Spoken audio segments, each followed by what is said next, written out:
再来看这新竹的南苗渔港呢边啊，跨年的时阵，就有人走去遐咧放烟火，甚至佮引起火灾。市政府是强调讲，这新竹南苗渔港呢，全区拢是禁止放烟火。若准引起火灾，安尼是有可能犯着刑法的公共危险罪。昨暗这消防局也派人伫咧现场咧巡逻，为一寡违法放烟火的民众，市政府是表示讲会依法加以开罚。 就算消防车发出警报声，民众也是同款继续放炮，完全唔惊触地。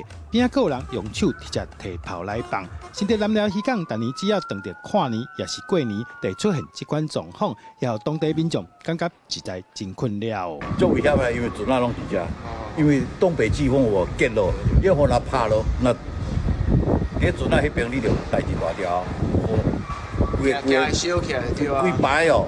他们绕，他不下去抓啊！他们要杀鸡儆猴啊！你抓几个人以后，人家就不敢放了啊！虽然新竹市府伫前几天就加强宣导，不哩个拜三暗时，也是有不少民众来南寮违法放炮，隔当天阁会使看到规涂骹四界拢是炮啊喷射，手讲刷落去会按照规定对行为人开罚。依渔港法，港区全区禁止施放爆竹烟火。 违规者，处行为人或其雇用人3万元以上15万元以下罚锾。市政府已于港区全区设置明确的指示牌，标志禁止施放范围及法定规范，请民众特别注意。